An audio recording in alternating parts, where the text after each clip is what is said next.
Hey guys, welcome to The Strong Young Man. Injury can be a crippling time of your life, both physically and emotionally. Whether the injury is a sudden trauma or an overuse injury from wear and tear, getting injured can be a massive downer on your entire life. Suddenly, the things you took for granted become infinitely more difficult. Today's video is going to bring to light several strategies and coping mechanisms to get you through your injury and back to normal as fast as possible. I'm going to break up the injuries by their two types. The overuse injury. The first type of injury is the overuse injury, which is developed over a period of time. There is no particular incident that causes the pain or injury, but it is generally caused by repetitive mechanical stress applied to the injury site with insufficient time allowed for repair. A lot of these injuries are largely preventable by ensuring proper recovery from whatever action is causing the injury. When attempting to recover from this injury, rest is the best strategy. This will work in the short term until the pain goes away. After the initial pain period, you need to look at building up strength in the injured muscle responsibly. This is best done in a slow and controlled manner so that the injury doesn't return. Continuing to rest your repetitive strain injury after the initial injury is recovered will prevent you from achieving full strength in a fast time frame. Here is a graph of injury and recovery versus overstimulation. Understimulation equals no stress and no adaptation. The grey line represents the minimum stress required to create adaptations, and the red line represents the maximum adaptation capacity. After the injury, you'll be in a weakened state. This means that low stresses may cause pain. In your recovery, you will need to remain below the maximum adaptation capacity red line in order to prevent the injury from reoccurring.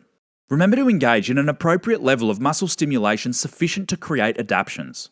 With adaptations occurring, your strength will improve, and this will enable you to create adaptations on a higher level than before. Make sure you are balancing out periods of stimulation with periods of no mechanical stress, as this will enable the body to recover. Remember, all the adaptation occurs after the stimulus and during recovery. The exercise is just the stimulus for the adaptation to occur. It's imperative that you are getting sufficient sleep, macronutrients and micronutrients to ensure a fast recovery. Another thing worth exploring which can help you repair your injury is a compound called BPC 157. I've leveraged this compound to great effect to repair injuries that have come about from postural abnormalities from sitting at a computer for 16 hours a day. Not using a computer, the source of my problems, was just not an option for me. I did this to avoid having to rest the injury by taking time away from using my computer. BPC 157 stands for Body Protection Compound 157 and is found in the gastric juices of humans. It's a research chemical currently banned by WADA under the section Preclinical or Clinical Development, Discontinued, Designer Drugs or Substances Approved Only for Veterinary Use. Despite this, it's not illegal in Australia, and given how woke we are, it's probably legal in your country too. It can be bought online using normal payment methods. I buy mine from Evolve Clinic's research. Just mix the 5mg vial with 1ml or 1cc of bacteriostatic water and draw up 10 units of the solution into an insulin syringe. This equates to 0.5mg of BPC 157 per shot. Keep the solution refrigerated at all times. 90 Australian dollars gets you about 10 injections. Inject into the site causing the trouble.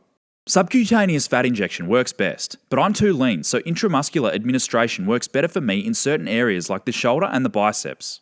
Understand that most overuse injuries develop because of postural abnormalities that cause the kinetic chain to break down.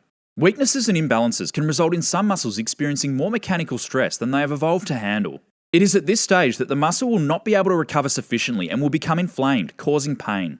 Make sure you work through your postural abnormalities before you endeavour to recover your strength. Otherwise, the injury will just return once you get to the load that caused the injury to begin with. To correct your postural abnormalities, refer back to episode 76. The traumatic injury. The traumatic injury is the second type of injury that can be even more emotionally and physically traumatic than the overuse injury. Injuries like this include serious sports injuries, work-related injuries, or any injury acquired through other means that results in you being 100% healthy to injured through the one incident.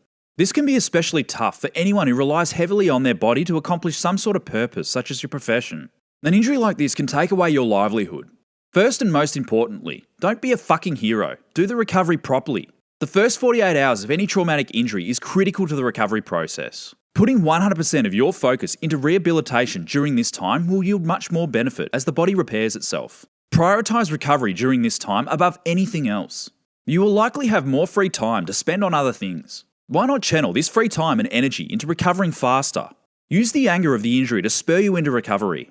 The more the injury takes away from your productivity, the more it will matter to refocus your priorities. If you have more time after doing all the prescribed rehab, then it's time to channel this extra time into another endeavour. Don't see the injury as downtime. Lean in the other direction and view this as an opportunity to tackle a side hustle.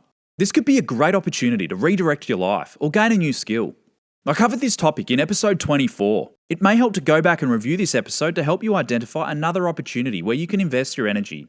Taking this opportunity to use this spare time creatively will mean that you come back to your activity with a new perspective. If the side hustle complements your activity, then you'll come back bigger and better than ever before. Thanks for watching today's episode. In episode 82, I'll discuss why you must never become a vegan. Subscribe and click the bell icon to be notified when it drops. Catch you then.